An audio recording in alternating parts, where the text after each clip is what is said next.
बाहर निकल पड़ी। मैंने एक ऊपर पहन रखा था। मैं मंजर ओढ़कर पहाड़ों में मिट गिश्ती कर रही थी। मैं कुछ अच्छी अच्छी तस्वीर में लेना चाहती थी कि तभी से एक लड़का मोटरसाइकिल पर वहां से गुजरा। इसके पीछे एक आदमी था जो घोड़े पर बैठा हुआ था। इसकी उम्र तकरीबन 25 साल थी, जबकि मोटरसाइकिल पर बैठा आदमी अधेड़ उम्र लग रहा था। मैंने जब उस नौजवान को देखा तो वो मुझे बेइंतहा खूबसूरत लगा।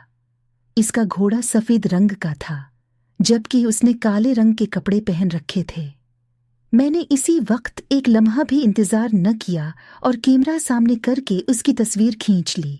मैंने मुस्कुरा कर देखा तो वो बड़ा हैरान हुआ। मुझे यूं देखने लगा जैसे उसने पहली बार किसी औरत को देखा हो। मैं इसकी नजरों से शर्मिंदा हो गई। मैंने अपना सिर दूसरी तरफ कर लिया और दूसरे मनाजिर की तरफ तस्वीर खींचने लगी, मगर उसकी नजरें कुछ और ही कह रही थीं। थोड़ी देर बाद मैं अपने घर की तरफ रवाना हो गई, क्योंकि मुझे बहुत अजीब से लग रहा था। मेरा घर ज्यादा दूर नहीं था, लेकिन मुझे रास्ते में ही वो घोड़ा सवार दोबारा मिल गया। अब की बार वो मुस्कुरा रहा था और बड़े ही वो ताज़ा जहन के साथ मुझसे बोलने लगा। बोला कि आप कौन हैं, कहाँ से आई हैं? मैंने कहा कि इस बात से कोई मतलब नहीं होना चाहिए। कहने लगा, लगता तो यही है कि आप शहर से आई हैं। हैरत की बात तो ये थी कि वो खुद भी बड़ा ही शहरी मालूम होता था। उसे देखकर लगता था कि जैसे उसका ताल्लुक गांव से नहीं बल्कि किसी और दुनिया से हो। उसका लहजा इंतहाई शाइस्ता था कि गांव में रहने वाले लोग ऐसा कभी नहीं बोल सकते थे। मेरे दिल में वो एक अनजाने अंदाज में बैठ गया। मुझसे कहने लगा कि मुझे ऐसे न देखना और न ही आइंदा मेरी तस्वीर खींचना, वरना तुम्हें मुझसे मोहब्बत हो जाएगी।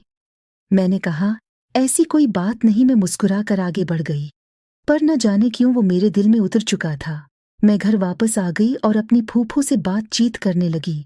मेरी फूफू भी मेरी गुमसम सोचों को देखकर समझ गई कि जरूर कोई ऐसा वाकया हो चुका है जो मेरे दिल की दुनिया बदल चुका है। तभी फूफू मुझसे इसरार करके पूछने लगी, क्या बात है बेटी, तुम कहाँ गई थी?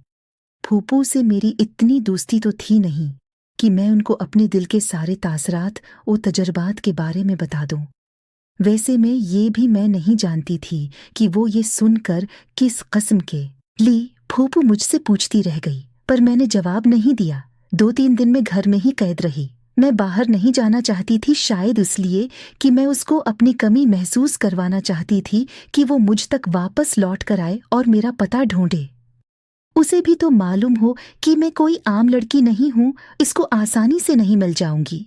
जैसे गांव के लोग अमूमन जिस लड़की को पसंद कर देते हैं, बस फिर पूरे गांव मशहूर हो जाता है और कोई दूसरा इंसान वहां रिश्ता नहीं भेज सकता।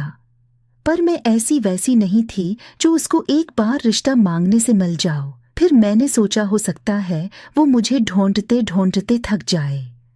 उसे क्या पता था कि मैं किसकी बेटी हूँ। यूं मैं एक दिन फिर शाम के वक्त घर से निकल गई।